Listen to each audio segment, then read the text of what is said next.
Thank you.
Recording in progress.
Good morning, everyone. My name is Tajuddin Ahmed. I'm the chairman of the Programs Committee of the Nigerian-British Chamber of Commerce, NBCC. I'm pleased to welcome you all, physical and virtual attendees, to the 2024 Sharing Experience Series 2.0. I'm particularly delighted to see our council and ESCO members, our distinguished speaker, Dr. John Obaro, the moderator, Mrs. Sholakwe Akinpelu, and all our esteemed guests. Please rise as we observe the Nigerian and British national anthems.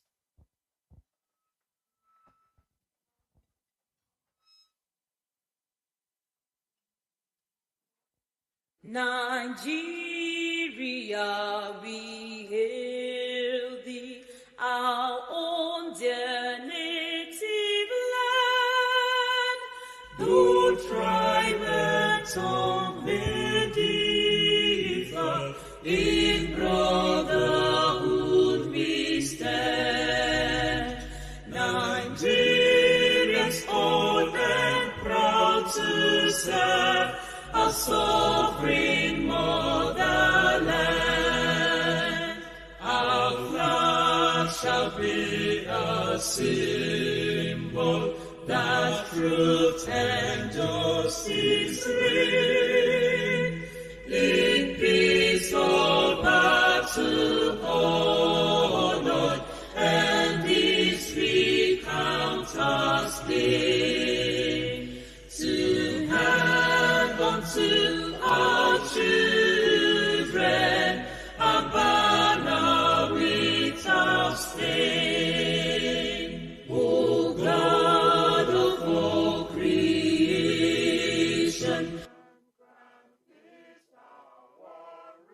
grant this our one request. Help us to build a nation where no man is oppressed, and so with peace and plenty Nigeria may be blessed.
We have our seats, please.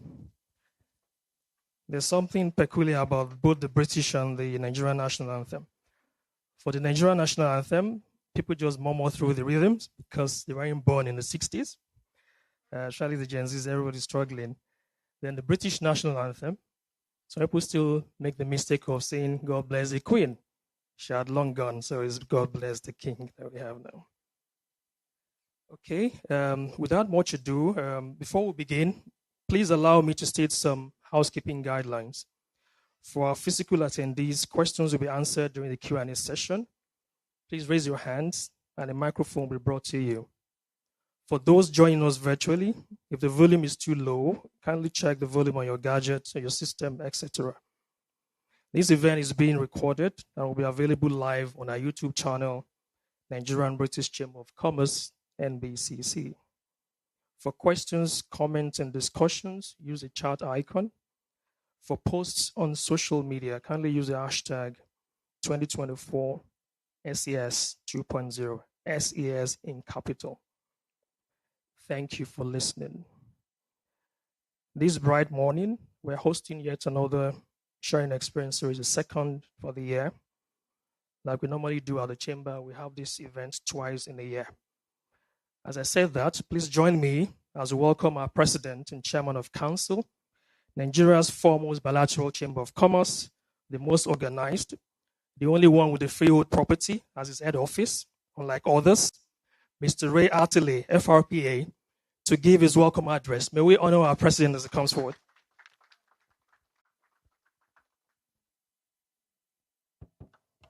Thank you.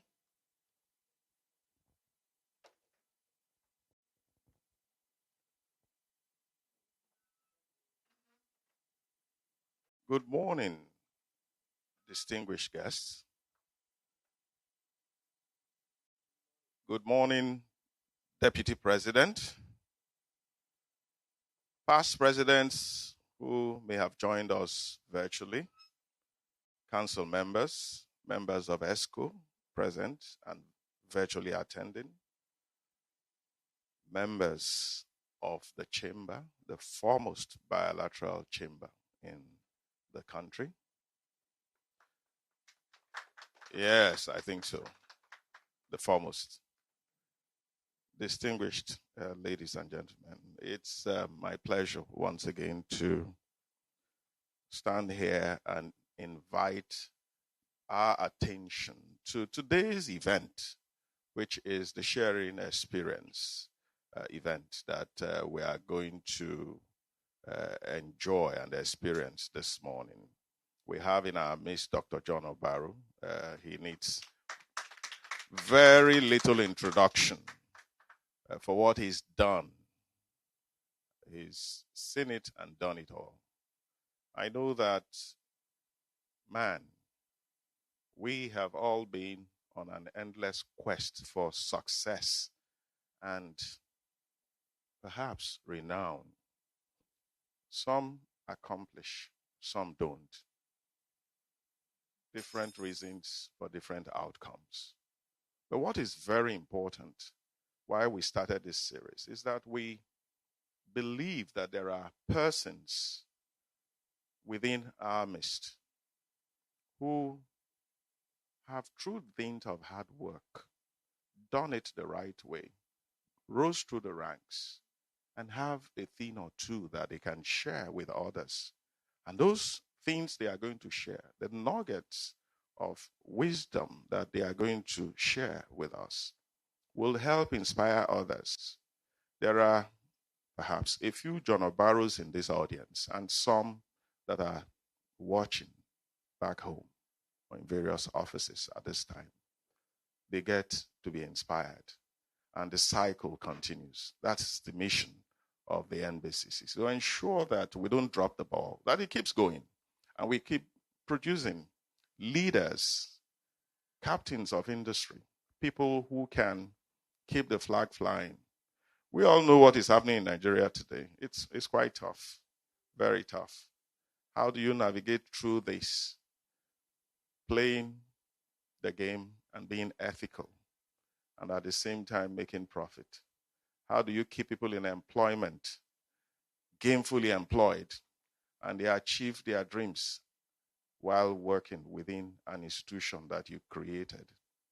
How do you survive the rising costs without needing to cut corners in ways that could impugn your integrity? Lots are happening. And how about the incessant harassment that is coming from institutions and agents of government out of idleness? They don't have much to do. So they feel that it's a lot easier to attack businesses and come for a plethora of levies that they want to collect in the name of shoring up revenue for government.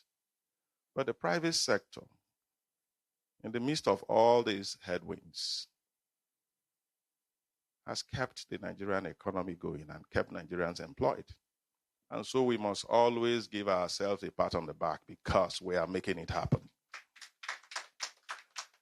And we will continue to make it happen when we listen and learn and share knowledge Those experiences are invaluable. You can read several textbooks and you get knowledge. But when a man who's done it is in front of you, please take your take the time to learn and to ask and get answers.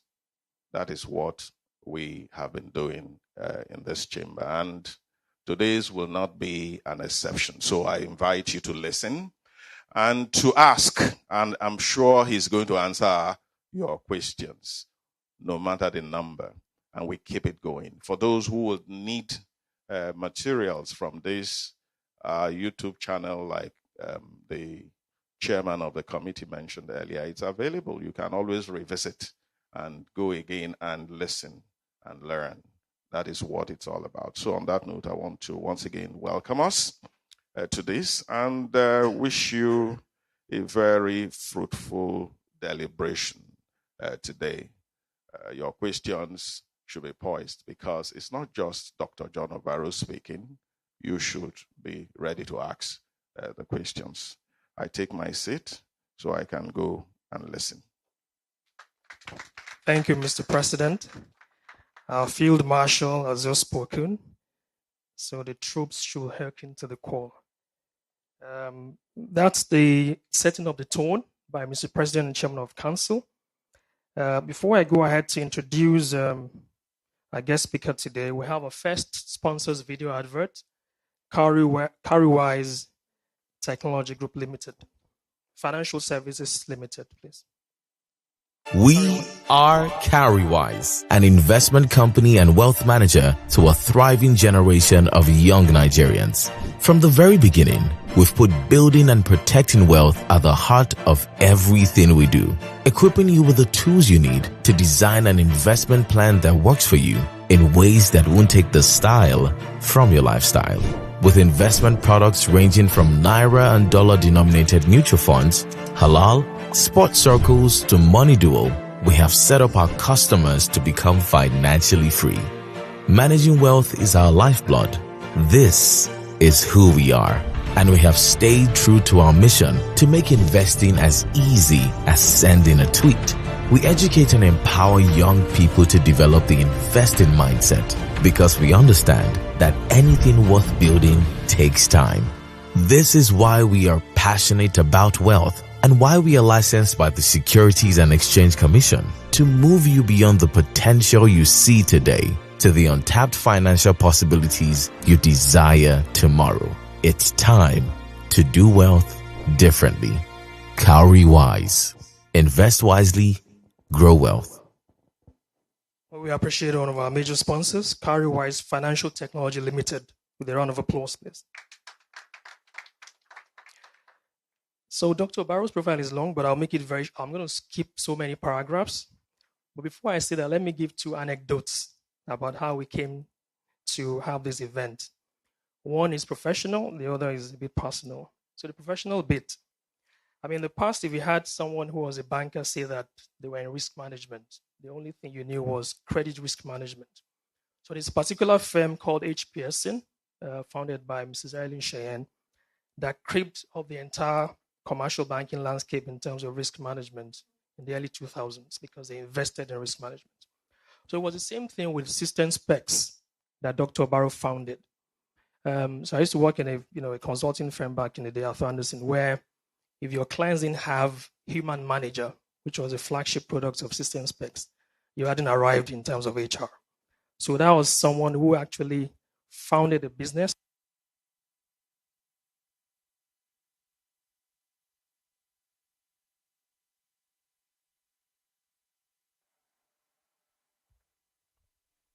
No weapon, however fashioned.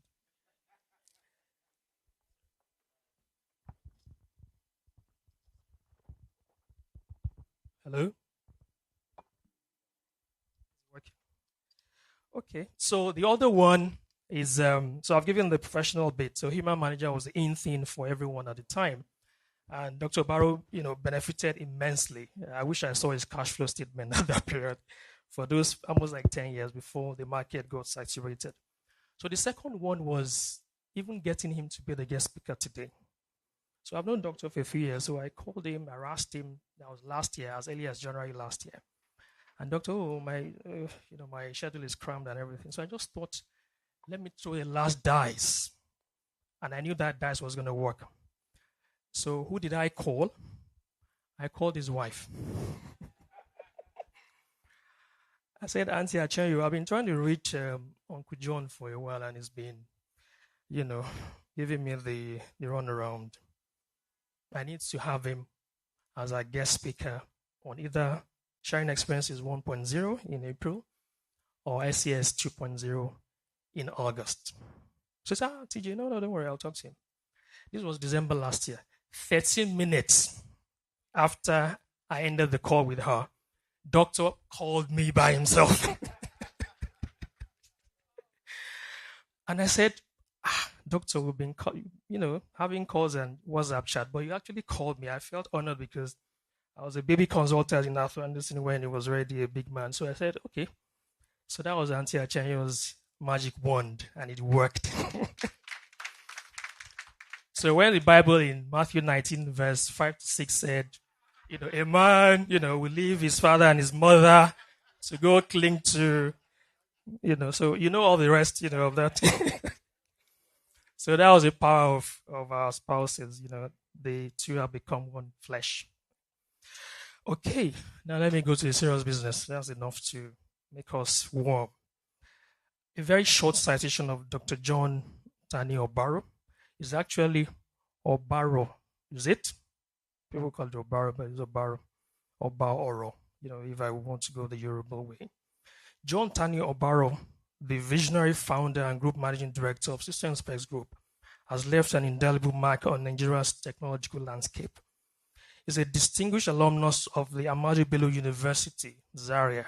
We are wired that way. I'm an alumnus too, where he obtained a first degree in computer science and mathematics in 1979. I saw a few people nodding their heads. They weren't born in 1979. With a 2-1 grade, even as he was a financial secretary and PRO of the Students' Union of the university. And he later attended the University of Lagos, where he obtained an MBA in 1981. He's also an alumnus of the Lagos Business School Chief Executive Program. I'll just keep a lot of it. With an initial staff strength of 4 IT professionals, John Obaro led System Specs to commence business as a West African partner of Systems Union UK to provide a Sun Systems suite of ERP accounting software to organizations. In just about 2 years of operations, System Specs responded to the need for an indigenous payroll package, and that sets the stage for his entry into the core software development, Human Manager. In 2006, John extended his technology prowess to payments with Remita, serving governments, businesses, financial institutions, fintechs, and individuals. Remita has achieved remarkable success as millions rely on Remita for their payment needs. Notably, the federal government of our country adopted Remita in 2012, 12 years ago, for its Treasury Single Account project, the largest in Africa. I think we should clap. When a whole federal government depends on your software, then you must have done something right. As founder and GMD, John has witnessed technology transformative power firsthand. Let me just keep all the paragraphs so you find out one. As a silent achiever and software entrepreneurship reference point, John Obaro's legacy continues to shape Nigeria's technological landscape. His successful entrepreneurial adventure in software development continues to receive attention from local and international quarters. The Lagos Business School of the Pan-Atlantic University in Nigeria has published 2 case studies about system specs, which are still being used to teach students in graduate schools. I think we should clap for that as well. There are very few Nigerian businesses that are used as case studies at the LBS about innovation and growth of technology business in the developing economy, as well as the transformation of public sector corporations through the introduction of technology. A very abridged profile of our guest speaker today, Dr. John Obaro. Doctor, may you have your seat?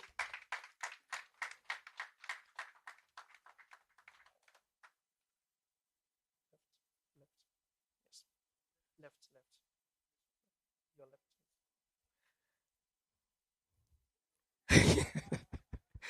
Doctors are already feeling the hot seat. Don't worry. The Q&A session will elicit so much venom, positive venom, if I may say. Okay, so I'd like to introduce my sister. I don't need to read her profile. She's well known to the chairman of the technology group of the chamber, Mrs. Sholape Akinpelu, to come and do her job as a moderator. Meanwhile, it's pro bono, no pay involved, but she's still going to do it. Sholape.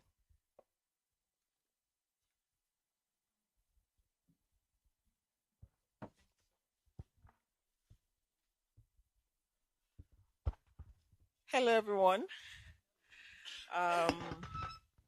Good morning, and thank you so much for being here.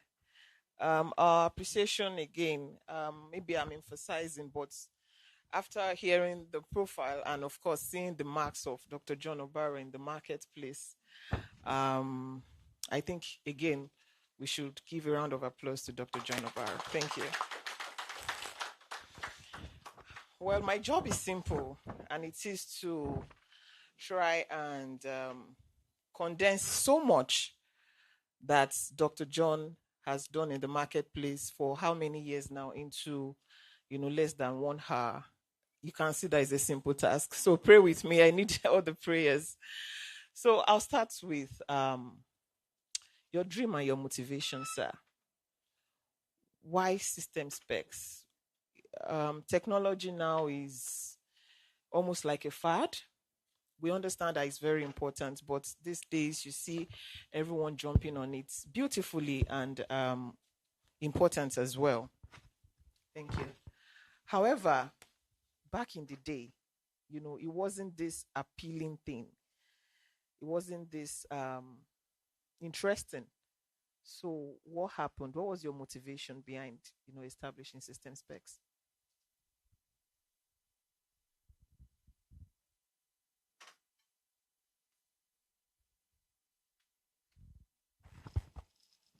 Thank you very much. Let me start by saying a big thank you to the chamber for inviting me. And nice meeting with the president too. Thank you and congratulations on this, your beautiful building. And to my examiner, my jump question one, the motivation for system specs, I would say maybe more of ignorance of what the business world entailed. As a young man, I was just eager to do something different. I'd worked in the banking industry then for about 10 years, and I wanted to do something impactful outside the banking industry. So we partnered with a UK firm, as Taju mentioned, and to support their product in Nigeria. Many of you would have heard of Sun Systems, Sun Accounts. So we took that off, and by God's grace, we were able to make a good success of it. We partnered with them for about 25 years before we moved on totally to our own indigenous products. So what motivated me? I was tired of doing the same thing in the banking industry. Yes, I was being promoted, I was doing well, but I needed to do something different. And that was the major driver. Awesome.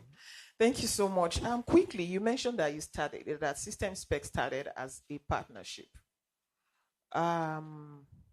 What role does partnership, play in businesses? Would you recommend such? Would you, advise? Because majorly these days, you see businesses want to start and they're thinking to partner or not to partner. And of course, we've seen different exits of partnerships beautifully and the other side of it.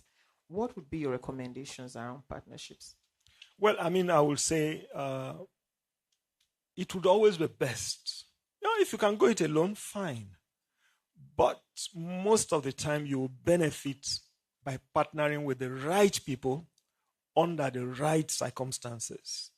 If you partner, make sure your agreements are well in place, and You have partners who can see things you can't see. You cover a wider part, a wider range. I mean, Systems Union had a very good product, which was a good learning for us, and even understanding how they did business around the world, was a good support for us. And they had a very good brand, which helped us to leverage even in the Nigerian market. So you had some of the big names, the USCs of this world, the PZs and all the others who were already using the product. So it became easier, to support them in Nigeria. So partnerships, yes, but make sure your contracts and understanding are in place. More importantly, an agreement in spirit. The two spirits must agree even before you get to agreements. Thank you. So a spiritual agreement and then and then the physical agreement. Yes, please. But I get, the cool kids say now, they say, are you vibing? So if you want a partnership, make sure that you're vibing, with your partners. Thank you so much for that, Dr. Barrow. Yeah, so I'd like to know how many decades in now, and, System Specs, your products, Remita, and the likes, they've stayed up with updated technology. It's just like that, like agility, when we hear System Specs, what resonates is modern agility. It doesn't sound like an old elephant. How has the brand been able to, keep getting updated both in structures and, catching up with latest technologies? Well, I guess by the nature of the industry where we are, you just have to be current. So you must have heard of Easy Goes to School. So you have to keep reading, know what is happening. And of course, I've also had a very supportive team. Some of my staff are here, and you can see the generation gap, So they look at issues from a different perspective. And we've always been like that, just have a diverse range of people, encourage them, allow people to make mistakes and learn together. And then the culture of, innovation. And then, of course, as people think and come up with innovative ideas and they get the recognition, it encourages even other people to feel free at meetings to come up with ideas. So that culture of innovation has been entrenched in the organization. Thank you so much for that. Even though when you talk about the age gap physically, we are not seeing so much, but when we count the years, possibly yes. And I think that's a good commendation, for doing so much and still looking quite healthy and vibrant. I think we should give him a round of applause. Thanks. All right, so let's talk about human capital management. You are one of the foremost, players, especially when it comes to its, deploying software and technology for it. How was it back then, and what are the future trends that you see now? Well, I mean, incidentally, our office in Abuja today is actually in the Nigerian Labour House. So we are with NLC. But that didn't come easy. In the initial days, when you talk of human capital management, you go to an organization and you say you want to implement even a payroll, not to talk of an HR system. The assumption is that you want to take people's jobs. Therefore, you had a lot of strong opposition, either from unions or from people who just didn't understand. But with time, more people understood. And today, of course, if you want to run a business, the first thing you will think of is some form of automation anyway. And one of the easier areas to look at will be the HR and the payroll aspects. So back in the day, it was difficult getting people to understand it. But today, many more people have understood it. And things are moving very fast, when you talk about the future things we expect to see. Incidentally, about 3-4 weeks ago, I was in Canada and I met one of my ex-staff who is a very top engineer, in fact, is classified as a distinguished engineer, which is the highest level you can get into in IBM. So he's a top guy in IBM. And we're just discussing about the trends with AI. And one of the things he said is that they no longer have an HR department. Okay? Because everything is now fully AI driven. So when we are talking about future trends, it's an area of interest that a lot of things are being completely automated end to end. And HR is one of those interesting areas. Okay, I don't know how the HR teams feel now, but AI is here to help us. Okay, thank you for that. You mentioned diversity. Sorry, let me not scare you. AI won't take your job.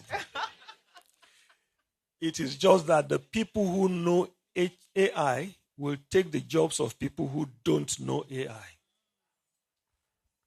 So we should all know AI, right? All right, moving on. You spoke about diversity, the other time, diverse team and all of that. Innovation is a big word, but it's very important as well. Are there other, means to drive innovation, particularly in big organizations like yours? So to exemplify that, it's easier to drive innovation amongst a team of 8. But then when you start having a team of 50, 100, 1,000, how easy and what are the, methods that you'd like to share with us to drive innovation, particularly for, digital transformation in organizations? Well, I guess the first thing is the leadership itself must have that vision and understanding. So you need a leadership that believes that there has to be innovation, there has to be transformation. And then the next thing is to have some clear plans. You need a clear vision of where you are going. There's always this saying that there will be light at the end of the tunnel. But unfortunately, this is not the one where you wait for light at the end of the tunnel. Because like somebody said, when you get to the end of the tunnel, you don't need the light. You need the light at the beginning. So at the beginning of the tunnel, you need a leadership that will be able to give a fair idea of where and how you want to go. Put in place a work plan that can help people to know what you want to do and their roles. Encourage collaboration. You'll be amazed, even for the big organizations. Yes, in a way, for small organizations, you can have one dictator direct everything within that little group. But as you grow bigger, it becomes more difficult to just legislate. What you need is to encourage things to come even from bottom up or from anywhere. Let people be able to talk and discuss and come up with ideas. They own those ideas better when it comes from them or through their colleagues rather than just a clear instruction from above. So if you have those kind of things and you reward innovative ideas, even failed ideas, okay, encourage people to come up and make mistakes. Incidentally, I tell people Remita in itself came from a failed project. Okay, it came from a failed initial project, but we believed in the idea, and we just repurposed it. And before it was able to make the kind of impact, by God's grace, we were able to get through. So allow people make mistakes. Reward people who come up with winning ideas, and document your journey along the way so that people can learn. As more new people are coming, they are learning, they are seeing the kind of things that happened in the past. It also encourages them to be able to contribute their own quota. Awesome. Thank you so much, Doctor. I was just answered one of the questions I was going to ask, and that's, are there any stories of failure? And then, you jumped right into that to say the big, bold Remita that we know. Do you want to talk more about that briefly? Yes, thank you. I mean, we've had some successful products.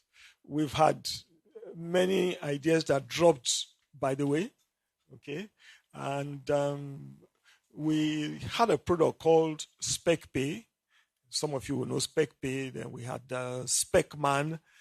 We had another one called Spec Rec, which wrecked along the way. Maybe we should have been more careful in choosing the name. Okay, it was meant to be a reconciliation tool, okay, but it didn't quite go far. And then we ended up combining Spec Pay and Spec Man and Spec Pen to form Human Manager. Now, with Human Manager, at a point we now started thinking of how to pay directly to bank accounts, because then it was good enough to even have a computerized payroll. You generate payroll slips and then schedules for the different banks. So a schedule will be taken to First Bank, will be taken to UBA. Of course, all these newer banks were not there then. Okay, so we thought of how do we generate that to go directly to the banks. Now, while still struggling with that idea, the PENCOM Act of 2004 came up. With the PENCOM Act, that meant all companies, in addition to preparing payroll, would have to prepare schedules for their pensions. And we saw that that was going to be massive confusion. Okay. That submitting schedules to different banks with the list of staff and all of that. Why don't we come up with a one-stop solution so that when you want to pay for the payroll, you press a button, salary goes to staff accounts, the pension goes to the respective PFAs, the PFC, then the schedule will go to the PFAs. Brilliant idea. And then we came up with this, and PENCOM, we went to PENCOM and said we want to work with you to be able to have the list of people for the different PFAs and submit this. And we had a fantastic presentation, we thought, to PENCOM then. And our first version of Remitter to log in was actually your PENCOM ID. Your PIN. That was what we used, because we just believed that that will help to catalyze. Unfortunately, we got a big F9. And that held us down for almost a year. But we felt, we had developed something which should be able to rise by itself. So we now repurposed it to focus mainly just on the salary bit. And then, again, we went for a presentation to a multinational. This was now, the payroll aspect was now working well. We went for a presentation in Ikeja to a multinational firm. And we had a fantastic presentation. Everybody loved it. And just at the last minute, the financial director, a showstopper, asked the question that, this is very good for my staff. To pay my staff. Now, what happens when I want to pay my vendors? And then we say, no, you continue what you are doing now. He said, so I will be doing this electronically, and then I'll be doing the other bit manually. No. That's going to create more confusion for me. Sorry, we can't go ahead with you. That was the most quiet drive from Ikeja to Lagos Island. But by the time we got to the office, we had started thinking, look, the difference between salary payment and vendor payment is that for salary payments, it's a single debit to your bank account and then multiple credits to different people. So when you see your bank account, you just see one debit, but the credits would have gone to different people. Whereas for vendor payments, it is a single debit, single credit. So it was like, look, it shouldn't be difficult. Anyway, if we've been able to do the bigger one of single debit, multiple credit, we should be able to do single debit, single credit. And that was how we came up with something which was now helping us to build a more comprehensive solution. We're now able to get into more organizations. One of the notable ones then was the Petroleum Equalization Fund. Then they were paying like tens of thousands of these trailers. And to pay, they will thumbprint the check, they will send to central bank. It was a cumbersome process. And by God's grace, we were able to automate it, and it worked very well, which was one of the things that caught the attention of the late president, Yaradua. Because some of these vendors got back to him that something is happening at Petroleum Equalization Fund. And that was part of how the former president now said government was going to begin to do e-payment. So it was just like a comment then that, government will begin to do e-payment. This was like 2008. And that was part of what laid the foundation for the kind of massive growth. So, initially, Pencom failed. Then this other company in Ikeja failed. But it helped to prepare us to have a more robust solution, which now made the kind of impact down the way. Thank you so much. From big failures to bigger successes. That's the best way to summarize that. That's quite inspiring. Thank you so much. Now that we are talking about products, and then we are gradually stepping into the entrepreneurial journey itself, because from what you've shared, it's applicable to any sector you are in as an entrepreneur or an entrepreneur.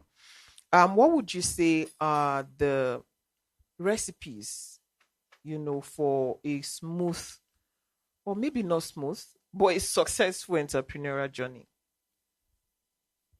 Well, the first thing is, if you want to be an entrepreneur, be sure that you're called to be in that field. Not everybody is called to be an entrepreneur. We don't all have to be an entrepreneur. Some people are called to be managers, and from being a manager, you can rise to whatever level. I mean, there are managing directors. In fact, I had the salary of one managing director recently, and it's like, maybe I should go back to paid employment. Okay. So if you're looking for money, accomplishments, entrepreneurship is not the only way. Yes, it's good. Okay. But just have at the back of your mind that some people will do better by managing existing enterprises. And for entrepreneurs, there are some who would be good only in starting up, planting the idea, planting the seed, and they can't scale the business. Okay. They may have a brilliant idea. They need other people to take it over from that point. So the first thing is to know your strength, know yourself. What can you really do and not do? And two, you need to collaborate with other people. Like I said, it's always good to share experiences, identify your area of weaknesses, look for people who can guide you, who work with you. Somewhere along our own journey, of course, when we started, like I said, it was just a young man playing with computers. My vision then was to have a 4-5 man team. Okay. In fact, I had one of my directors before I left the bank. He came to me years later and was teasing me that I failed to keep my promise that I wanted to run a small shop. So you get to a point of growth. At some point, we needed to look for people to support us. And that was how we came about somebody like Dr. Christopher Kolade, who agreed to be our chairman. And we're able to benefit a lot from his immense experience. And so being able to have mentors to guide you is also an area you want to look at. And then, of course, your employees who will be your real engine. They must believe in you. Your employees have a good working relationship. It cannot be a master-servant relationship. If it's a master-servant relationship, it will work for a while. But if you want something that would endure, then you need to build a very good team that will stay with you. Incidentally, somebody like Diremi Atonda, many of you would know him. I mean, he's been with me now for about 28, 29 years. Okay. He's the managing director of Remita. Okay. We've had staff with us. One retired recently after about 30 years. Okay. The company serves about 33 years. My secretary has been with me from, I think I was just about 2 months old when I hired her. And she's still there, supposedly retired, but still on the job. Okay. So you need to be able to build a team that understand you. Quick turnover. Sometimes you can't avoid it, but it comes at a cost. So what else should I be saying? A lot. You have a lot to say, actually. A lot. But, I hear you. And one crucial one you said is that you have to identify your role, even in building. Some people are start-uppers. They are innovative. They have boundless energy, but they cannot necessarily catalyze to growth. So some people, and that's why we have some, you say, oh, this person has stepped down, another person. And then some people are the ones who maybe takes you to IPO or heaven or, wherever your goals are. You've said so much, and that's quite interesting. But while you were saying that, please, House, permit me to acknowledge the presence of our immediate past presidents who just walked in, while the conversation is going on. You're most welcome, Mrs. Bisi Adeyemi. Thank you. All right, so moving on. We hear you when you said not everyone is called to be an entrepreneur. And then that leads to this question where people ask that, is entrepreneurship innate or can it be learned? So what if I'm struggling and I say, you know what, this thing, I've not heard the calling and I've not been anointed, physically, but I really want to, right? Can it be learned? Well, like you said, some people are called, some people are the ones calling God. Okay. And can it be learned? I mean, there are always two schools of thought. Some will tell you, look, these things are inborn. I saw a little girl, about 8-year-old, assisting her mom in one shop recently. And you could see this girl, it was like, clearly she had it. The way she was trying to encourage customers to buy things and all of that. But for some other people, you have to learn the hard way. Incidentally, today, when I look back, when I was in the bank, nobody gave me a chance to go into business. And I always remember one incident. Incidentally, interesting. One of the people who encouraged me to leave my job is the gentleman opposite this building, CBC, Badi Alabi. Just opposite here, I saw the CBC man.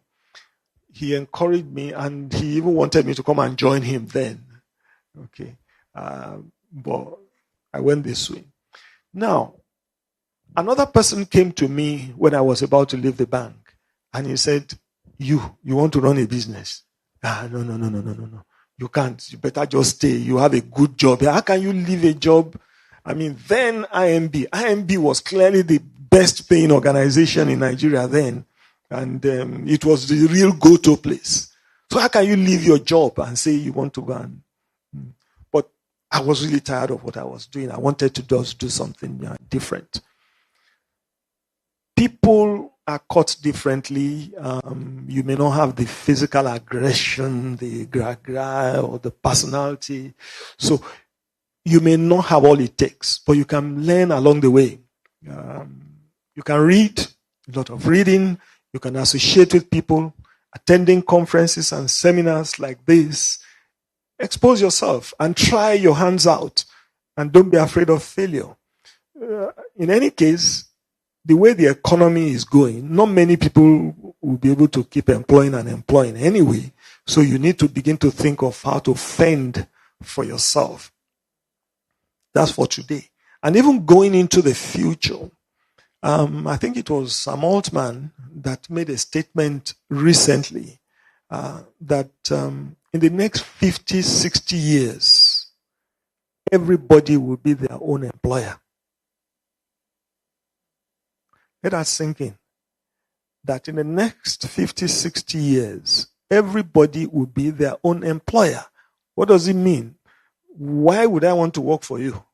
Okay, so when I can do things myself, again, especially with AI, since AI will be able to do a lot of things, then why don't I be the one to guide the AI to make it work the way I want, rather than coming to work with somebody else? I mean, I think it's a statement in the extreme, but it's to set our thinking that sooner or later, like it or not, you have to become an entrepreneur of some sort. Awesome. Thank you so much for that. I think that deserves another like a round of applause. Yes, thank you. But then, a lot of thoughts, even when we get to our corners, because like one of the laws of survival says, to thine own self be true. So in this entrepreneurship journey, know where you belong, know what you've called to do, and play that role effectively. Again, some of us are just great managers. Again, we can have, A-list talents, but then when it comes to managing people, so just know where you belong. And I think that's one of the summaries of many important and wealthy nuggets Dr. Barrow is sharing with us here. So let's lean back into technology. You are the doyen, right? So let's look at cybersecurity, particularly in financial software solutions. It's a big issue. It's a big headache. Do you want to share with us, the challenges, likely stories? We are sharing experiences here, and how that can be effectively curtailed moving on. Well, I mean, when you talk of cybersecurity, I guess it's clearly an in thing. Incidentally, I was in the US about a month or two ago, and I was at a seminar where the organization we went to said the need of that particular state, they need 30,000 cybersecurity engineers every year.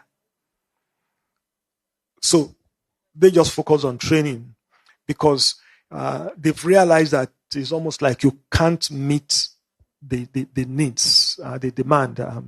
And this is just one state, 30,000 people. And that is to show the level of pressure in terms of cybersecurity. Of course, we are all aware of the cyber crash of about a month ago or something, the CrowdStrike. So it's a major threat. It's a major threat. And part of what I tell my guys is that as we resume at work in the morning, 8 o'clock, trying to do good, some people are also resuming somewhere in their own room. That is if they closed at all. They run shifts. Okay. They are also doing their own job, which is to want to attack you. So it's quite some tension. And unfortunately, the consequences can be massive. You can have fraud, and a fraud that can easily take down a bank, or an organization. You can have data leakages that can lead to a lot of embarrassments, litigations. So there's no amount of money that will be too much to then put on cybersecurity, because the reputational damage, if things go wrong, is massive. I remember during the NSAS, part of what we went through was that when people on social media, all sorts of things, then some people came out and said, look, the best way to hit the federal government is to hit Remita. I said, waiting concern Agbero with overload.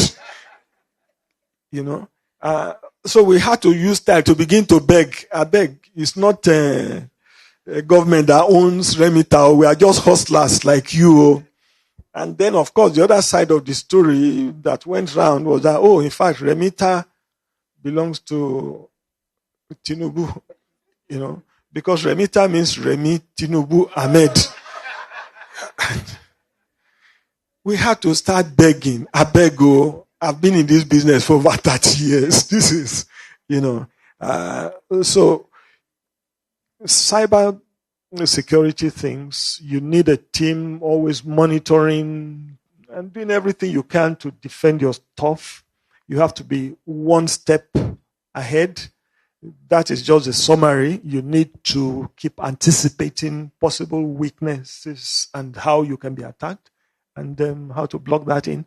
And of course, also working in collaborative teams to understand what is happening in other parts of the world so that you are not totally caught unawares. Things. Thank you so much for sharing so much and so deeply. Let me just announce that we're going into the Q&A session in the next few minutes after taking a sponsored ad. So if you have questions, kindly signify online or type it in. And if you have questions here, do let us know as well by signifying. Okay, and then we'll take the microphones around. All right, thank you so much, Dr. John Obaro, for sharing so much with us. I think we should round up. Okay, all right, let's just go to the Q&A then if we have questions from the team. Okay, we have questions already. All right, are you ready for the other seats now? Moving from JAM to UTME. Who's JAM? All right. Can I get someone to help us?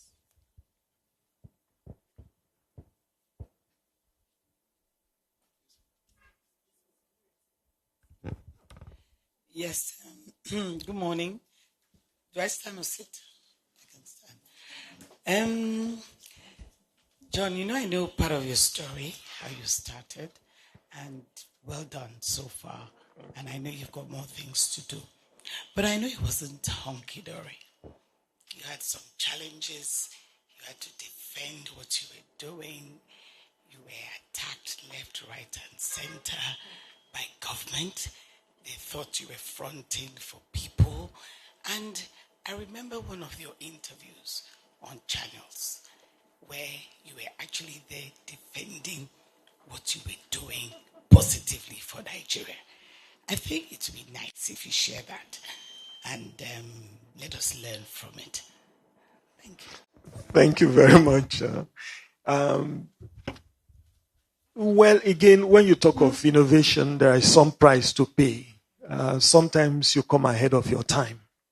At the time we came up with Remita, not many people understood even how electronic payment works. And I remember we went for a presentation to an oil company here. We went with a bank. And when the team saw what we were doing, we went under the banner of the bank. And then they concluded among themselves that this was time to buy shares of that bank because they could understand it. We'll go into a meeting. Then it was novel. We'll say, give me your account number, give me your phone, and then we'll do a transaction and a demo, and money will hit your account, and you will get an alert. Okay, it wasn't. You get an SMS, you get an email. It was exciting way back then. Of course, like I always say, the exciting innovation of yesterday becomes regular. Today it is assumed that you will get alert anyway. But then it was exciting. And it was also in that same mode when we went into the TSA of the federal government, which we really didn't apply for, by the way. Okay. It was that because we're doing something in financial space, somebody said that maybe we need to let CBN know. So we went to CBN and said, this is what we're doing, just to be sure we are not breaking any law, no objection. So they gave us a letter of no objection. Go ahead. There was nothing called licensing of fintech. Then, in fact, even the word fintech had not really come up. We just knew we were doing payments. And then about a year or two later, they now said they wanted to come and even see what we were doing. And then they came to our office, just, taking them through. And we just noticed they kept talking to themselves. You mean you can do this? Oh, you can do this? And at the end of the meeting, they said they were working on a project and they want us to come to Abuja to make a presentation. Okay, that was how we had the name Treasury Single Accounts. So we then went to Abuja, where they had written, the CBN had written to the Accountant General then that, sorry, this project you are saying you want to do, we do not have the technology. Give us 2 years, okay, to get back to you. And then they now came back and said, but we've seen something that looks interesting. Okay, so they called the World Bank people, finance, OEGF, and everybody. We did presentation, and there was another quasi-government establishment that was supposed to do something for them. They were making their presentations. We make our presentation today, and they will make, and it was clear to everybody that we knew what we were talking about, and we had a solution right there and then. And eventually, the rest is history. We were given the job. When we started, we take collections, you make maybe 500,000 naira a month, 200,000. Nobody paid attention. When the new administration came in, the transition committee looked at it and said, look, we better entrench this thing across the economy. And the moment they said that, all hell was let loose. Okay. It was like, one company is going to make all this money, how did, and then, in fact, they don't have a banking license. How can they be doing banking when they don't have banking license? We should arrest them. We should do this. We just have technology. We are not a bank. In fact, we used to say we're a courier service. We take instruction from the owner of the money to the bank and say, dear bank, release the money, let it go to this destination. That's our job, courier service. We are not doing banking. We don't keep money, but of course, the fire had gone wild, and we are still suffering from the smoldering effect till today, because people now believe, there must be one big money that everybody must, come in there, because they didn't understand the role of technology. So yes, innovation can be good, but it can also come at a price. And the time you should be spending doing more constructive work, you are defending yourself and fighting. And unfortunately, in some more developed countries, government would have probably supported those kind of winning ideas to own it and promote it. But here, you are left alone to be defending yourself. And how many of these battles can you fight? This is apart from the fact that, with all due respect, many governments don't even respect contracts anyway. So you have situations where the contracts are totally ignored, and you're just left hanging on your own. But this is our country. We still have to continue to struggle and build it one way or the other.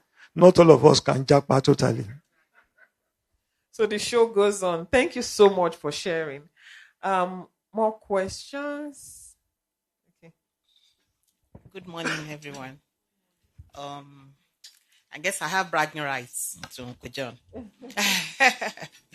But one of the things that has actually attracted me to Uncle John for several years is his integrity.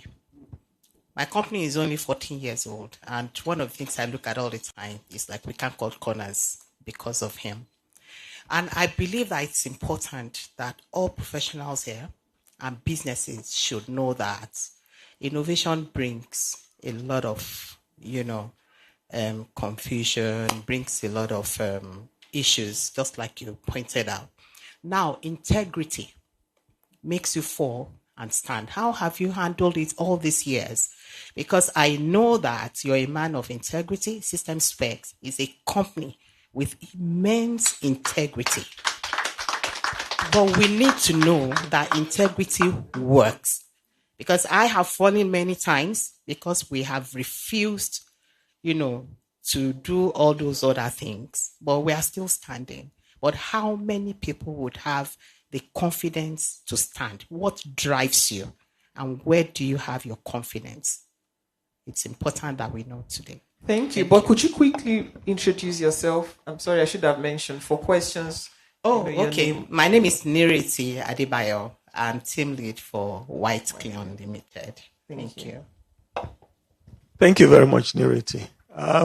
When you talk about integrity, well, I mean, it's not a banner you have to wear on your head. It's probably something you have to live in your practice. And a lot of it will probably call from maybe a spiritual conviction, okay, on how do you want to play long term? Who do you trust for the source of your success? But beyond the spiritual side is even the more practical side where many of us can relate with. You go on playing games in the business world, you cut corners. You would win in the short term. I mean, you know, if anybody tells you, say things like bribery does not work, it's a lie. It works. Okay. It's just that it works for a limited time. Okay. So if you are looking at something that will endure, then you can't afford to cut corners.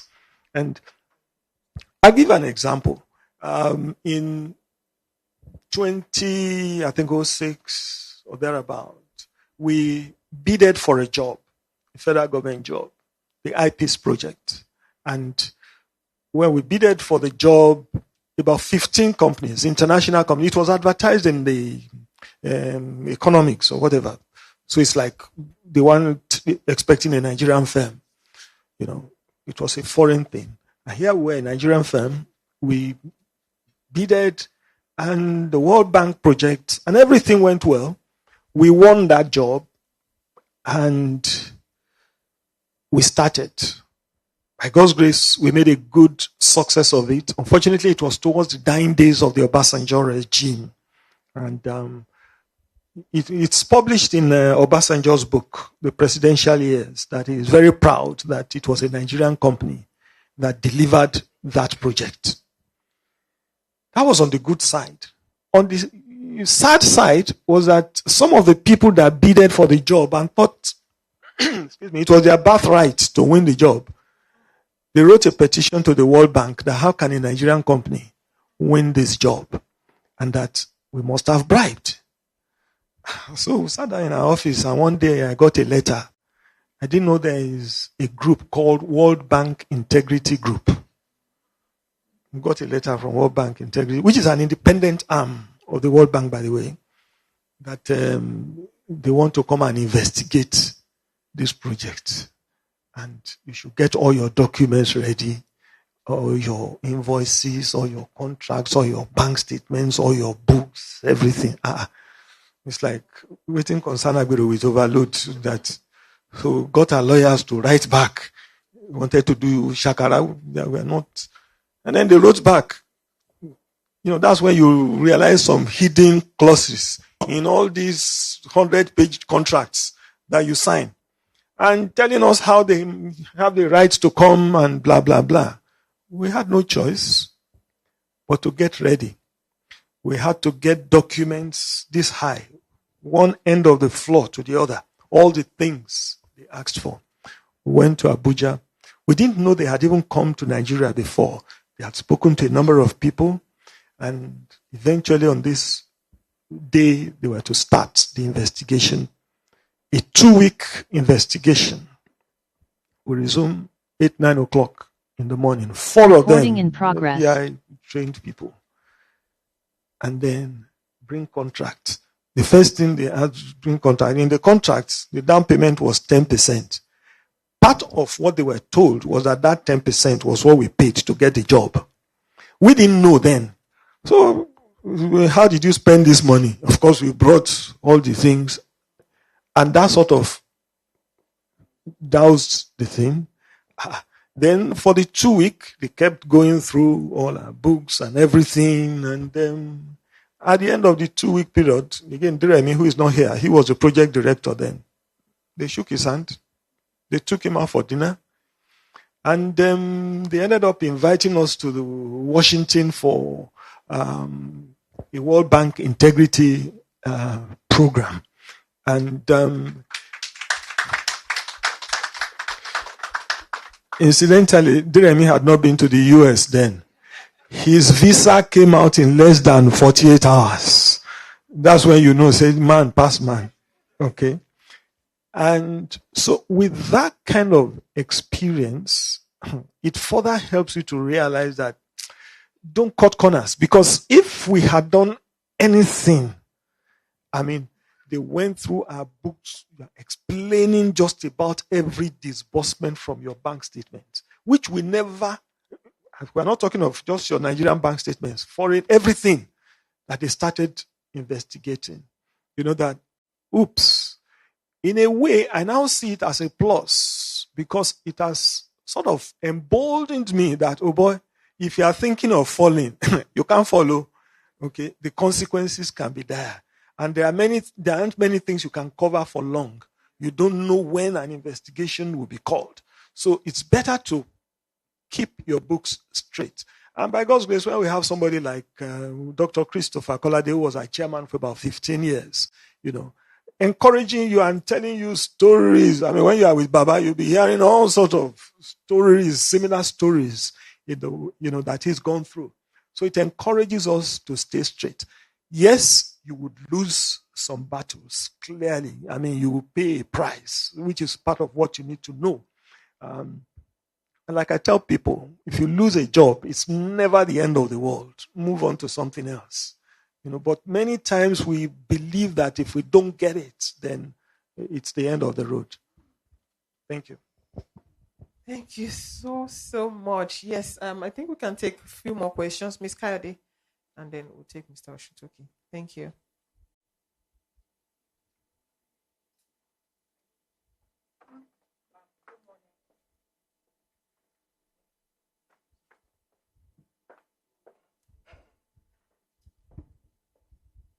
Good morning, sir. So it's really insightful and refreshing to hear from you today, and thank you for taking time out to join us. My name is Lara Kayode. I run the law firm of Okayode & Co. I'm here in Lagos. As you spoke, the only thing that came to me was he's a pioneer. He's a pioneer. He's a pioneer. And pioneers are the ones who, as we say, find the path. So there's a lot of, for want of a better word, if you're going through the bushes, there's a lot of stuff that you go through, but you clear the path for others to come through. And so my question really is, given your journey in pioneering, fintech solutions in Nigeria, we use Remitter because we work with the Ministry of Trade and Investment. And sometimes it's down, but I tell people, it's okay, don't worry, we'll come up. And it's made our life easier. What do you see as the next big challenge for the industry, particularly in balancing innovation with regulatory requirements? And how should emerging entrepreneurs prepare to navigate this landscape? Because I think you probably have, I love your table because there's so many, I don't even think they're Gen Z, they're probably Gen Alpha, I don't even know. Yeah, the millennials, the Gen Zs, so it must be a really cool place to work. But I wonder, what they've learned from you, clearly. What challenges, do you think emerging entrepreneurs should, be prepared for, and how should they navigate it? Integrity is clearly one of them. But, how else would you advise a young person who had the opportunity to ask you this question? Thank you, sir. Thank you very much for kind words. Like I said before, a young person coming into the industry, shine your eye. You must have a clear vision of what you want to do. Be very sure it's your calling, or it's better for you to look for somebody else to build something with. We're not all called to be pioneers and or entrepreneurs. So being able to have a clear vision of what you want to do. And be ready to work with other players. Collaborate. If you're coming into fintech, it's almost a saturated field now. You have hundreds, if not thousands, of fintech companies that can't go far because there aren't, for you to innovate, then you better come up with a really innovative thing. And I see many people come up with a very basic idea and they call it innovation. And I call it, you have created a solution. Now you are looking for the problem to attach it to. So you study the market, be sure you, of course, there would always be new things to do. It's not by just repeating what somebody else has done. It's by really identifying a niche that you are filling in a plug, and get people, employees that can support you on that journey. In our own case, I tell them now that we have two companies in the System Specs group, the System Specs working and the System Specs spending. So my own is to spend the money, that their own is to do the work. But really, you need to build people who will be able to fly and do things themselves. Today, we have 4 subsidiaries, each of them with their own managing directors, and trying to run by themselves. We call them startups in a way, but the whole idea is for each one to be able to have space to grow and fulfill their bits. Thank you so much. Hope that answered your question, Ms. Kayode. Okay, so can we take 2 more questions from the room and then go to the online questions? Mr. Ahmed, can we? Okay, all right. Thank you so much. Thank you very much, Dr. John Obaro. Mine is not a question, really. It's a comment. My name is Aki Oshuntoki. I work for Richardson Oil and Gas. Dr. Obaro is a Nigerian asset, born in Nigeria, educated in Nigeria, produced in Nigeria. System Specs, Remita, and all the subsidiaries started as Nigerian companies. Today, they are global. The intersection between System Specs and Dr. John Obaro is what you've been able to create with your colleagues. And I think that's just exceptional. There's so much entrepreneurs go through that cannot be said. Have you thought of getting someone to write a case of Remita or System Specs and the subsidiaries? It's going to be a good study in the business schools for those who want to dig deeper on what has created this global brand. And have you thought of writing a book? Not because of the money you make out of it, but for the benefit of millions of Nigerians who think it's only Yahoo that can get them to the top. There is room at the top for those who are ready to pay the price, but they say it's lonely at the top. Thank you. Thank you very much, Aki.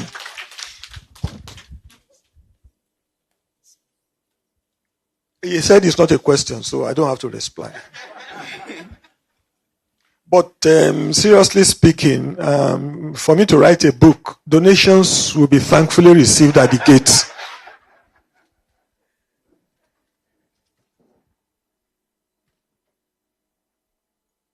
So what part? When do you answer the question? I said donations will be thankfully received at the gate. Just the donations. No, but seriously, I mean, yes, there have been pressure on write a book. I guess it will happen at some point. You are the one to go and write it. So, well, Chika, someone owns you heard already. Thank you so much for that, Mr. DP Akin Oshutoki. Thank you so much for that commendation of our proudly Nigerian product and producer. We are sitting right next here. Do we have more questions from the room? Okay, thank you.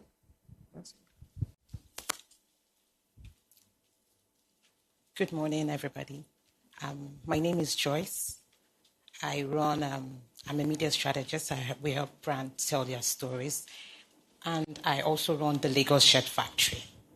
Now, for small businesses in Nigeria, from my own point of view, when we think of brands like yours, we think Remita, they just work with institutions, you're a pioneer in this industry, in the fintech industry. And there seems to be a boom, of fintechs. But then it's when you go outside that these fintechs, they're just not doing enough. I run a fashion business, and there's been a lot of trade shows, exhibitions, and all that, outside the country because there is a growing community of Nigerians, the Japa syndrome. So it's a very, very good one for us. For my business, we've been doing that a lot. But it's hard doing business as a Nigerian abroad for payments. So I don't know, is there a payment solution or maybe see it as impact? What do you have for SMEs? SMEs, almost about 90% of Nigeria, we employ a lot of people, even though we're small businesses. But it's easier sending money to a Bank of Nigeria account for you receiving payments with a Bank of America account than even sending money. A lot of us still have money stocked back because they say there is fintech everywhere, but they're not doing anything to me.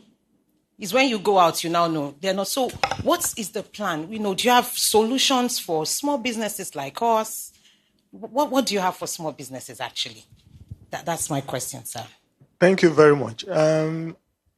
I'm not quite sure I understand your need that has not been met, but maybe if you talk to some of my guys before we leave today, it will be interesting to understand the particular case you want to speak to. And if we do not currently cover it, then thank you for the idea. We'll quickly rush into it. That's one. Two, we need to also understand the role of regulation. I think somebody said something about that. There are some things that they are not technology issues. They're just regulatory issues. So we have to be sure that the law even allows us to do some things. Okay. So it's always a delicate balance. Sometimes, you have an idea, but you have to run ahead of regulation many times. Okay. You have to push the boundaries and hope, that the regulation will not sort of totally knock you off by the time they understand what you're doing. So again, for some of those things, you even have to carry them along before you go to market. So it would be nice, like I said, you speak to my guys and then we'll see what is doable. Thank you. All right, thank you so much. Okay, so we have some questions online. Can we just take one of that and then come back to the room? Thank you. So there's a question here for you, Dr. Barrow. It says, how can HR professionals transition into software coding as well as managing the workforce? And then it says, any similarities? So that they will come and take my job. No, but seriously, the beauty of it now is that you have a lot of online self-tutoring programs that you can achieve whatever you want to do. You have places like Coursera, Udemy, loads of courses online, many of them free or small amounts that you can transition into any industry you want to look at. All right. Simple and straight. I hope that's quite helpful to whoever has that question. Thank you for that question, though. Then we'll take a question from the room and go back to online questions. We are rounding up. Yes. Once again, Dr. John Obaro, thank you so much for the insights that you've shared. Over the years, I've been one of your followers, put it that way. And I know that personally, you've been engaged in a lot of philanthropic, gestures over the years, so many. But for System Spec, what basket of corporate social responsibility programs you have, especially looking at the young ones that are coming behind and the need for such in Nigeria of today? People, young ones running around like sheep without shepherd, as it said. So what's your corporate social responsibility program that you have? An introduction. Your name? Oh, my name is Joe Dada. I run marketing, strategy, and consultancy business. Thank you. Thank you very much. Am I the one to answer that question? You want to bail me out? Okay. Well, let me just, I believe as a group, we do quite some things. And let me just speak to even the area you mentioned. Take young people. For quite some years now, we've been running this annual essay competition for students. And it's a national program. And we have thousands of people, schools coming up. And it's been very, very enlightening even for me, the kind of potentials that you have in this country.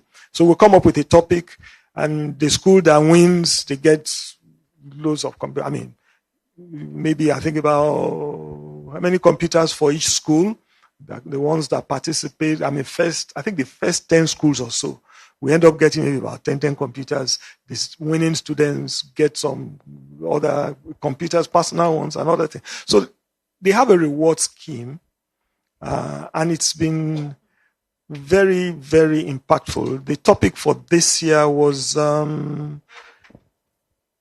what's the topic again? The last one you had? Online safety. Again, so things on this cyber security. And we have all these secondary schools participating. So that's something targeting catch them young. Yeah, thank you. All right. Thank you so much for sharing, and thanks for the question. There's a question someone sent from online, but then Mr. Amedia is in a very good mood, so he just informed me we have some time to take further questions from the room. So if you have questions, kindly signify. But I'll quickly take this. And I used to think TJ was my friend. He still is. So this says, scaling a business to the global audience. What does it take? What does it take to scale a business? Again, like I said, a lot will depend on the collaboration and the focus. And again, not everybody is called to go global. And I tell you, the Nigerian market is huge. The Nigerian market, many people, underestimate Nigeria. By the time you pack maybe about 10, 15 African countries, yes, you have the label and the cost of operation and the risks of regulatory compliance in all these territories that I want to encourage, do more in Nigeria and be sure your 2 feet are strong on the ground before you leap out.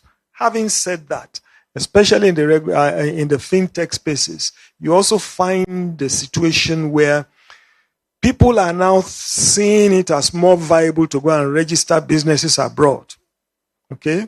You register a Delaware company and do business in Nigeria, do business in Africa or what have you. Again, part of the story is protection, because when you hear that contracts are not respected, if you are a local company, they stand a better chance of shoving you aside. Whereas if you have a foreign address, even though it is a one room in US, you are still a foreign company. Okay, so just be sure of what you want to do and get educated and look at legal and tax implications. Thank you. That's critical to expansion. Like someone once described, the person says, if you want to expand, try the T approach. That is, you deepen first before you spread out. Thank you so much for that. I know we have some questions for Dr. Barrow. Thank you very much. Good morning, sir. It's been a pleasure sitting down in the room with you and learning a bit of nuggets to be able to accomplish the same kind of things you've accomplished. My name is Benga Onitilo. I work with Waka now. I'm the vice president for B2B business. So my question borders around your management philosophy. How over time, because your success can be tracked to being able to make wise decisions in terms of people around you, which has helped scale the business. So we know there's a Nigerian way of managing people, and there's a best practice way of managing people, which I believe, which you have applied over the years. So I would like to know what that philosophy is, which has helped you build a legacy that even, I believe, will transcend you. So what have you been able to do in terms of philosophy for managing people within the organization, how you're able to pick people, how you're able to, because when you work with a lot of Gen Zs these days, a lot of people believe they are hard to manage. I don't share that philosophy. I think they are some of the best people you can work with if you know how to maneuver their nuances. With them, you can leverage and scale up. So those are the things I want to hear, sir. Thank you very much, sir. Well, I mean, the Nigerian way of managing people, I'm not sure. It's just being yourself, being human, being relational. I keep an open door policy. I'm not too sure how active I am now anyway, but even in my more active days, my office is open for people to come in and share their concerns, and it goes a long way. When they realize that they have a personal relationship, it helps them to relax, it helps them to be more communicative, it helps them to be more productive, and that has really worked for us. So people say, how come you have people staying for a very long time? It's because they've come to trust. They've come to understand that even when you are going through tough times, it's for a while. Of course, everybody loves money. So they know that if there is money, yes, something will happen. So the day that there is no money, I mean, I remember there was a time when it was difficult paying salaries. And one of my staff then, somebody asked him, what did you pay salary? And he said, it's paid on the 37th of the month. So that was when I understand that calendar can run into the following month. Okay. So, but that bond must always be there. When you talk of the Gen Zs and the younger people, Gen Alpha now, or I've lost count of the meaning of the gens, is that let them feel important. Okay? They have ideas, and many of those, you learn from them. Okay? And when you learn from them, they themselves get excited and you build something together. And, just understanding that teamwork is something which I believe in. Encouraging everybody. And of course, you are rewarding people for successes. And don't be too scared to take some hard decisions. Having said that, I mean, there are some people who have potentials outside the organization. I mean, maybe they are meant to be farmers and not programmers. Okay, so you probably want to encourage them to look closely at the exit door in a nice way. Long term, they will turn back to appreciate even that exit. And you can still work together in more friendly ways. Thank you. Thank you so much. And speaking still about the early days where things ran into the 37th month, there's a question here from an online joiner who says, what was the most effective advertising or marketing strategy you employed in the early days of your company? Interesting. In the early days, we were one of the first to use a projector to make a presentation. When I say projector, those ones that will be flat and then the thing will reflect on the screen like this. And so we're always one step ahead. And going into a presentation and then you come in with this equipment in itself was like, these people must be serious. And what were we doing? This was before projectors came on. I've forgotten what they used to call that thing. That you put one sheet. It was novel for the time. Then, of course, projectors came. Oh, you're going for a presentation with a projector. It's almost like you have closed the deal. Okay. But when you talk of adverts, two come to mind. One, we were selling Sun Systems, which was an accounting software, which covered a wide range of things. And then we came up with an advert. There's nothing new under the sun. So that had a good impact. Another advert then that, just coming up with bylines was for our payroll. We had a boardroom and there was this managing director. He was a big man at the meeting. And then all the others were monkeys dressed in suits. So we then had a caption. A company that pays peanuts will end up with monkeys. And those were some of the memorable things that at least I can remember now. Actually, those were emotional marketing, and they paid off in a big way. All right, another question here. It says, in your estimation, how much will you say Nigerian businesses have leveraged artificial intelligence in driving business efficiency? And what are your recommendations on how to do more in this regard? When you say how much have we done on AI, I would say next to nothing. When I had that question, my heart skipped a bit because I'll be honest with you, even where I sit, I am scared of AI. It's like we really don't know what is coming on us. By the time, AI really, really takes ground, a lot of things will change. And many people still believe it's going to be life as usual. Incidentally, some time ago, I then said, look, I need to show more interest in this AI. I had to begin to do a number of online courses. Now I have about 3 certificates in AI. And I just had to begin to look at this because I can see the potential, the opportunities, the doors it can open. It can transform just about any and everything that you are doing. And I want to encourage all of us, that AI, study and study so that you are not left behind. Thank you. Thank you so much. And on that note, please let's give a big round of applause to Mr. Dr. John Obaro for his time and sharing so much with us this morning. Thank you so much. My name is Sholakwe Akinpelu, and it's been a pleasure moderating this beautiful session. Thank you, Dr. John.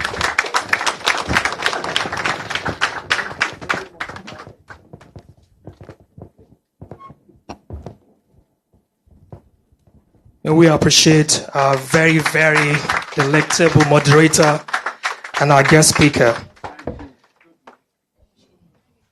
That was a well-spent 85 minutes. The fireside chat and the Q&A session. Who else will have given us that type of nuggets that we had today but Dr. John Obaro? We're very grateful at the chamber for having you here. May we appreciate him again, please.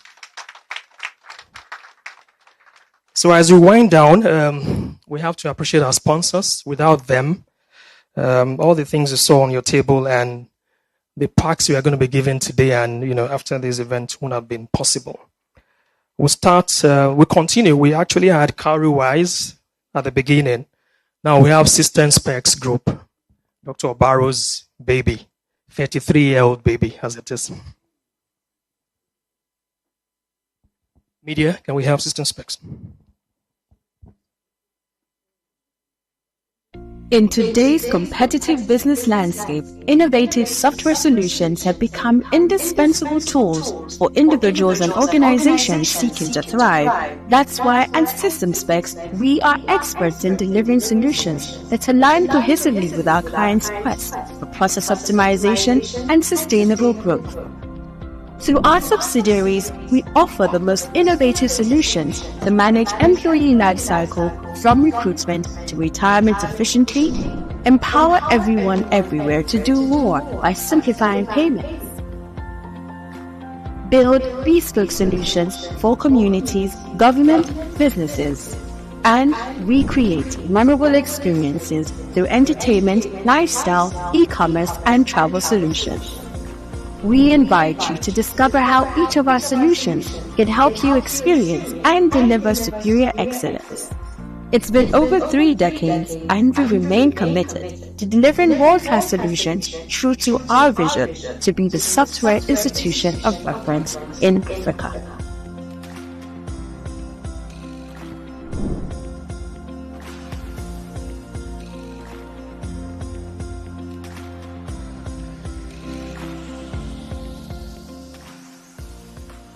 Thank you, Sister Specs. May we appreciate our sponsors again. They didn't just give us the huge resource in the person of Dr. Barrow. They actually put their money into the game too. Our next sponsor's advert is First Bank Nigeria Limited, the evergreen elephant that has refused to grow old. First Bank Nigeria Limited. What will banking look like in the future? For over a century, we've been growing to meet the needs of an ever-changing world, delivering unique solutions to help our customers reach increasingly bigger dreams. Innovating to create an exciting new world of convenience and freedom, where what you can achieve is only limited by your imagination. Opening up new, more inclusive channels for commerce. Empowering a new generation to reach beyond their dreams and grow into the giants they were always meant to be.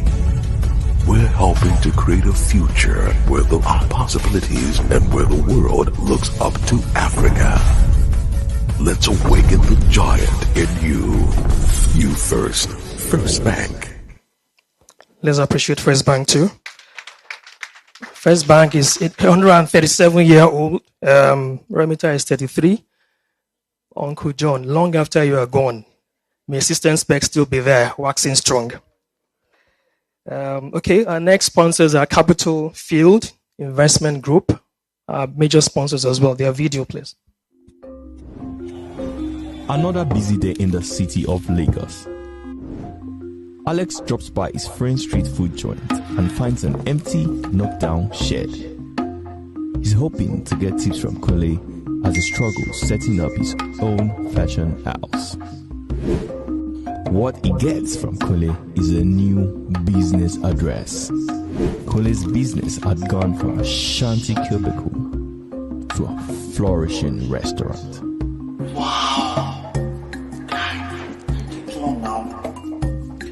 With 2 decades of excellent service delivery in savings and investments to guarantee your future, loans, asset finance, asset management, and trade finance, giving ease to your business, and energy services, you don't have to struggle.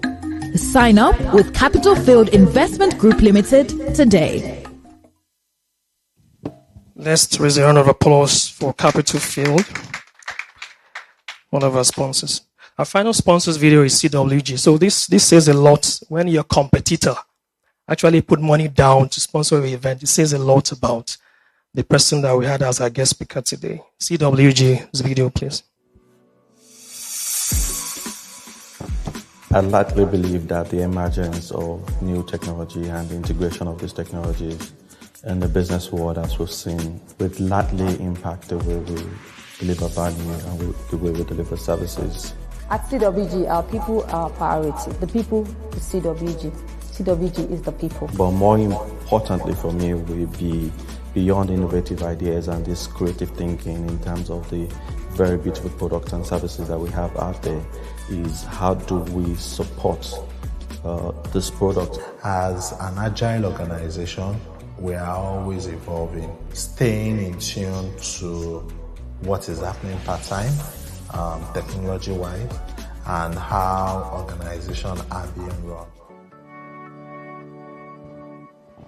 Thank you, CWG. May we appreciate them.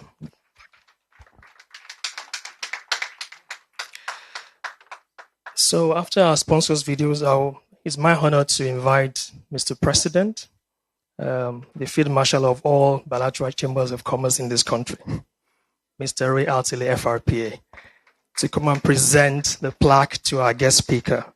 Mr. President, please.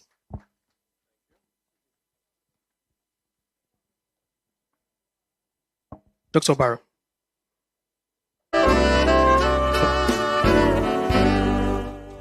It's so special that this is the first type of plaque we're presenting to a guest speaker of the chamber.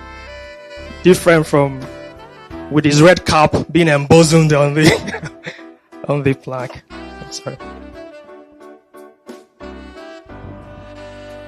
Yes, Dr. John Obaru, on behalf of a very grateful chamber, the Nigerian-British Chamber of Commerce, we want to give you this.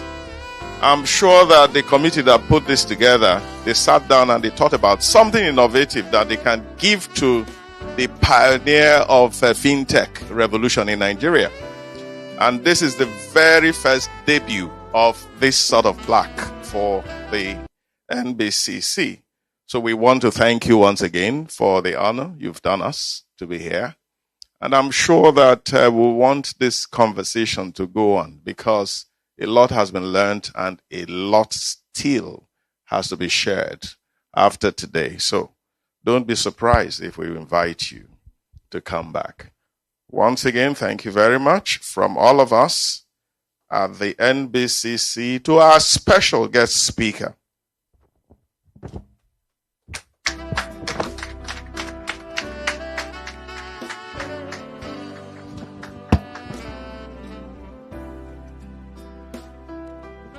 The red cap is a signature cap, so we have to put it there. Thank you, Mr. President. Okay, Mr. President, may you have your seat. Mr. President and guest speaker, please stay. We have group photographs that will be used for the media. Mr. President and the guest speaker alone first.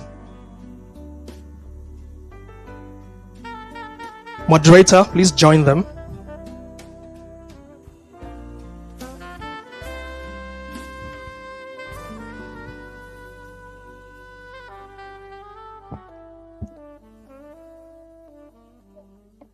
Yes.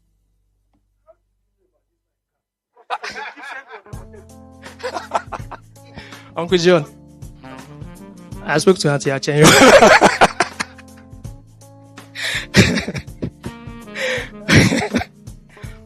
Yeah, that Matthew 19:5-6 still works. It works a lot.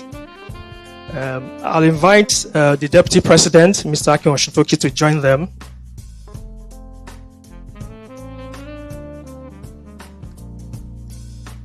After that, we have past President and Patron. After this,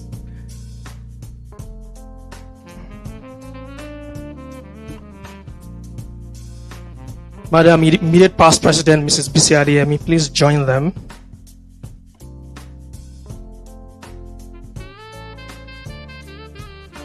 After this, we have council members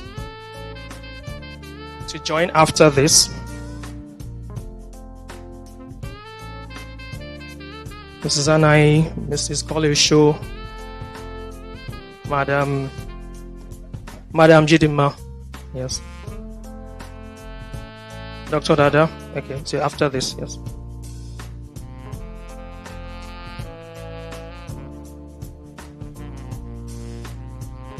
The outer council members of ESCO will join. Dr. John, sorry, that's our protocol at the chamber, so please bear with us. ESCO should join council.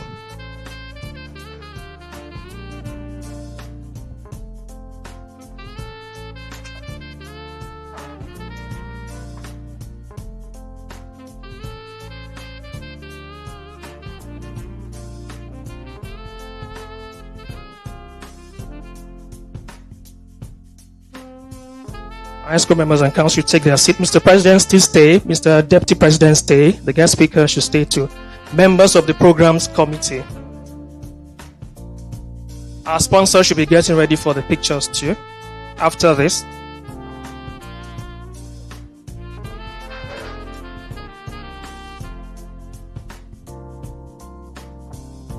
Blessed am I in the midst of 3 women.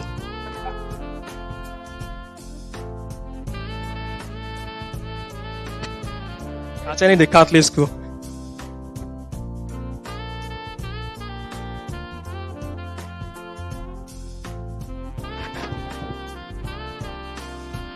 Mr. President, we wait till our sponsors with Mr. President and the guest speaker and Deputy President. Our sponsor, CWG, 1 person per sponsor should join them. First Bank, CWG, System Specs, Capital Field, Right Foods, Nikki Taros, Africa Prudential. The MD of Africa Prudential is here. Please join. She's left. So who's going to stand in for her? Please. Lasako Assurance, incidentally, member of council. Carrie Wise, please. Let's wait for Carrie Wise to join. These are our sponsors. I think we should go there.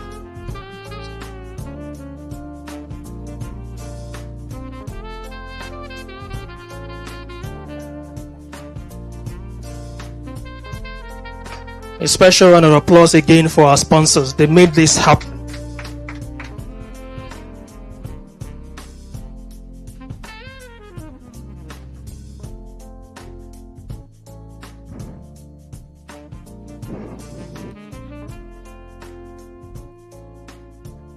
Thank you, media. Thank you. Mr. President, have your seat. Mr. Guest Speaker, your seat too. Thank you so very much.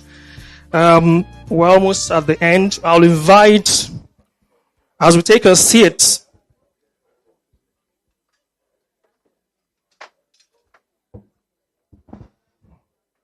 as we start taking a lunch, I'll invite Mrs. Nika Ibirogba, the Vice Chairman of the Programs Committee, to take the vote of thanks. And that concludes our event for today. Mrs. Ibirogba, please. I guess it's right to say good afternoon, everybody. I guess also it is right for us to give our own Mr. Obaro a big round of applause again for a lovely morning. He's been able to, I'm sure, tell all of us this path that he has trod to become a successful pioneer and entrepreneur. He has told us that to be a successful entrepreneur, we must know our strengths. We must collaborate with others. We must have mentors. We should build a team that will believe in us. And that in whatever we do, we should not run away from the fact that AI is here. We should all find a way to embrace it and be knowledgeable enough to know that innovation can be very, very costly as well as challenging. He also told us that integrity will take us very, very far. I guess with these few nuggets that he has given us, we are all ready to go and fight the Nigeria outside. Thank you so much once again, Mr. Obaro. Dr. John Obaro. On behalf of the Executive Council of the Nigerian-British Chamber of Commerce, I would like to thank you once again, Dr. John Obaro, our special guest speaker, our moderator, Mrs. Sholakba Kingpelu. You know where Oliver Twist will always come back because we know you'll give us this service free of charge. To all patrons and council members, I'd like to say a big thank you also to the ESCO members, our sponsors. I don't want to bore you with our names again, but I'm going to repeat it if you don't mind. Capital Field Investment, First Bank of Nigeria, System Specs Group, Carrywise Financial Technology Limited, Lasako, Africa Prudential Limited, PLC, Nikitaros Nigeria Limited, and Right Foods Limited. Thank you. To the Programs Committee, my colleagues there, thank you so much. Our Mr. Tajuddin Ahmed, I'm sure you know we can never do much without you. To the staff of the headquarters here, thank you for your support all the time. And our esteemed guests here and in the other rooms, thank you for joining in also online, everybody. Please take note of the following events. We have the NBCC Women and Youth Entrepreneur Development Center graduation ceremony coming up. This is our first cohort, and we are very proud to say that this program has produced some very, very innovative minds that will take, I'm sure some of them will take after our Dr. John Obaro very soon. The graduation ceremony comes up on Tuesday, September 10, 2024 at 10 a.m. here. Another event coming up is the Digital Development Training for Senior Management, Top Entrepreneurs, Executives, and CEO. The topic for this training is Data and Artificial Intelligence. I bet everybody in this room, based on what Dr. John Obaro has told us, must sign up on this. It is on the topic, as I said, is Data and Artificial Intelligence. Though it's been postponed from the 28th of August to September 4, 2024. This will now take place September 4th, 2024 at 10 a.m. here at the Plaza. The members' evening and induction ceremony is to hold on Thursday, September 4th as well at 4 p.m. So those who come for the digital training program should please plan to wait for the members' evening and induction ceremony if you are a member and you attend that program. The agricultural export, the solution to Nigeria's depreciating foreign revenue reserve is scheduled to hold on Tuesday, September 12, 2024 at 10 a.m. also at the Plaza. We have another very interesting program coming up on the 26th of September 2024, which is Meet the Governor series. We've entertained various governors in this esteemed building in the past. Another one comes up September 26, 2024. More details will be announced shortly. And we have the British Business Cocktail coming up on the 27th of September, Friday, by 4 p.m. That also comes up here. Please note that this facility is open and available at affordable prices for your corporate events, training, seminar, and meetings. Visit us today, and you can see some of the headquarters staff around here who you can use. If you are interested in becoming a member of the chamber, please visit our website, www.nbcc.org.ng, or meet any membership team at the registration desk. Please follow us on social media to be informed of all our events. We have our Instagram page, NBCC_NG, Nigeria.British Chamber of Commerce on LinkedIn, and we have the Nigerian-British Chamber of Commerce on Facebook. Thank you once again. Enjoy the meal that has been served and have a lovely day. Thank you. Thank you, Mrs. Ibiroba. Just a little announcement. For those of us that are seated without tables, for your lunch, you move to the next building, just on the right, the next room. Next room, actually, not building. Next room. I'm getting hungry. It's afternoon already. Yes. So we've had a 2 hour, just over 2 hours of intellectual discourse, all sorts of nuggets from Dr. Obaro, and I can see him sipping water. He needs it.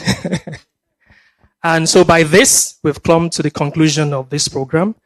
I'm very certain that we've enjoyed this program and we'll welcome you again when next we call you. So we call it quits here.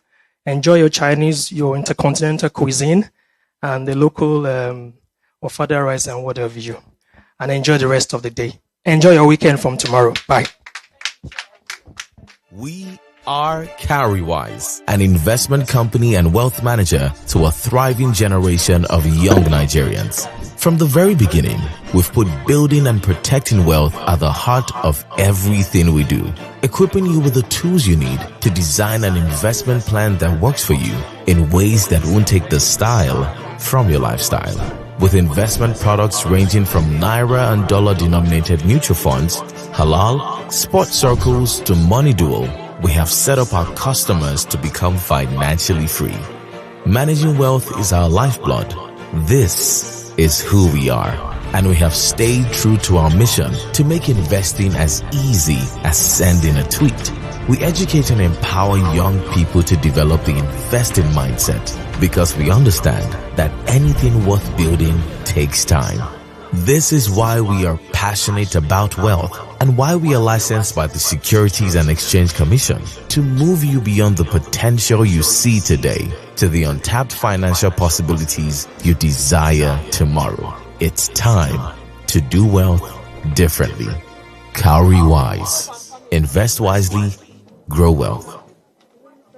In today's competitive business landscape, innovative software solutions have become indispensable tools for individuals and organizations seeking to thrive. That's why at System Specs, we are experts in delivering solutions that align cohesively with our clients' quest for process optimization and sustainable growth. Through our subsidiaries, we offer the most innovative solutions to manage employee life cycle from recruitment to retirement efficiently, empower everyone everywhere to do more by simplifying payments, build bespoke solutions for communities, government,